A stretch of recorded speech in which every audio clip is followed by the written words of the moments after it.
Is your child a senior in high school already? And things are going so fast and everyone is so busy that none of you have had the time to process that this is the senior year and you are kind of getting frustrated, maybe overwhelmed, and so does your child. If this is you, you don't want to miss this week's episode.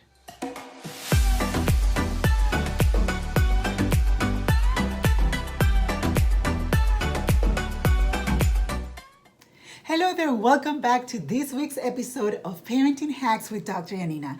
And as you know, in this show, I share one or two practical hacks, tips, strategies to help you have healthier and stronger relationships with your preteen and teen. And I also talk about different issues related to raising our children. And in this week's episode and next week, I'm going to be focusing on those of you who have seniors in high school. This is part one of a two-part series in which I'm going to be sharing with you a total of 4 tips to help you process your child's senior year and keep calm. And the truth is that if you're a mom of a child who is completing the senior year, you know that things get a little faster and a little busier during their senior year. And I totally get it because my son is a senior now in high school and I am experiencing the rush of the senior year just as you are. So one thing I'm noticing is that I am starting to process this transition and the feelings that are emerging from this transition. Now I'm realizing this is technically my son's last year in high school. Next year he is planning to go to college, which means that this is technically the last year that he's going to be home with us on a daily basis.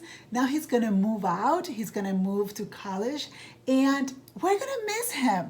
You know, our family of 4 is going to go from 4 to 3 in the sense that he will not be living with us after his senior year when he starts college. And there's going to be my husband and I and our daughter Naya.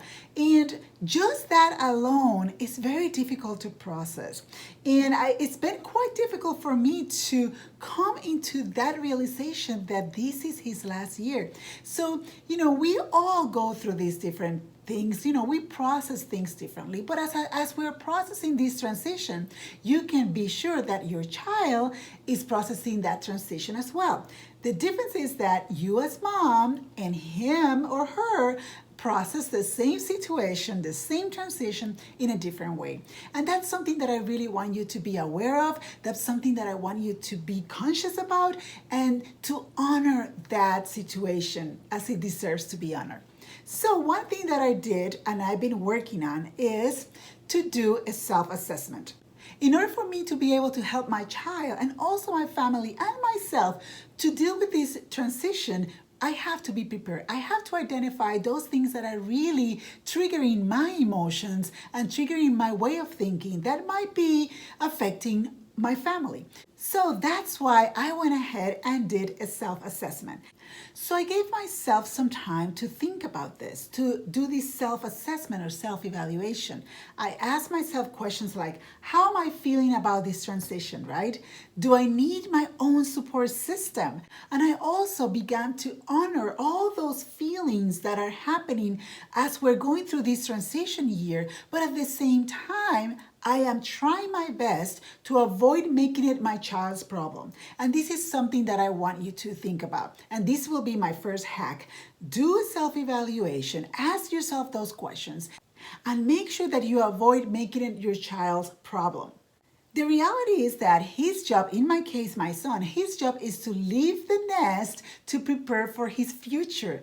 And my job as the mom is to figure out things for myself so that I am better able to provide the support my family needs to process these changes together as a family. And that's why I think it's so important that we identify our support system and lean on our support system instead of sending the message to our child that them leaving the nest is the end of our world. So we have to be very, very careful about it, because the last thing we want is to have a child who is feeling sad, frustrated, and afraid that he or she is breaking your heart because he or she is doing the right thing for themselves, right? Another thing that we have to be very careful about and also invest in is the fact that our child might be experiencing a lot of stress and possibly more stress than usual.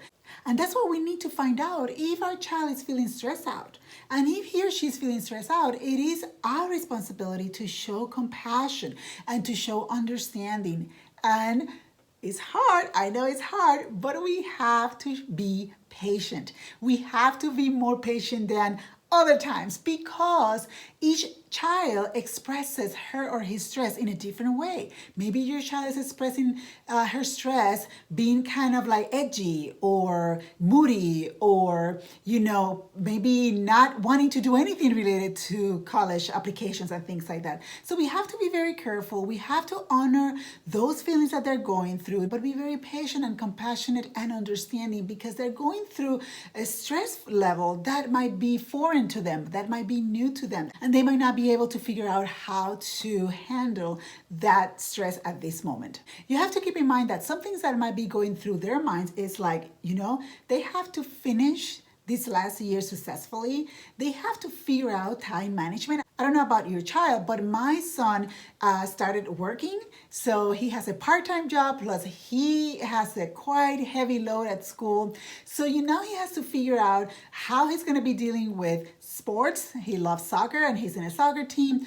Make sure that he keeps his grades going and also be on time for work and come back late at night so he can do the homework and the projects and everything else that he has to do for school. So it's a lot of time management that they might not be ready for all those different transitions, but at the same time, they don't have time to figure it out, so they have to figure it out as they go. So, be aware of that and lend your hand. Help them when it's possible, when it's appropriate, and when it's relevant. Other things that they're worried about or they might be thinking about is the whole thing about their friends. What will happen with their friends once they finish high school? The whole college application process can be quite demanding and quite stressful. They have to write all these essays and they have to fill out applications and all these different things that they have to do in order for them to apply for colleges. That's a lot of work in addition to the work that they have.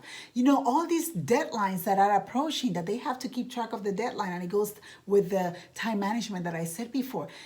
It's a lot for them. And keep in mind, they might look big and tall and they might look like grown up, but they're still kids. They are teenagers. They're still in their teens. So, they have to deal with all these things. No wonder they might be feeling so stressed out and so nervous about this process. It makes sense if you think about it. If this is your situation, this is what you're seeing with your child, here and there, reassure them that things will work out for the best. That they just have to take one day at a time, one step at a time, do what they have to do, and things will work out for the best. So to wrap up part 1 of this 2 video series, the 2 hacks that I share with you today are: number 1, I really want you to take the time to honor your feelings and avoid transferring them to your child and lean on your support group.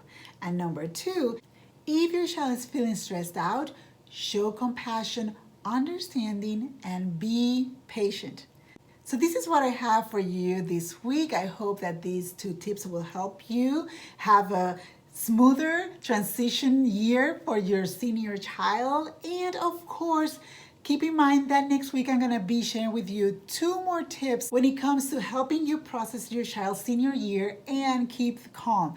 And of course, before I go, I want to invite you to stop by my website to check out all the different parenting resources that I have available just for you. My website is www.Dr. as D, letter R, YaninaGomez.com. www.dryaninagomez.com. And I look forward to sharing my next 2 tips in my next video. But until then, have a wonderful week.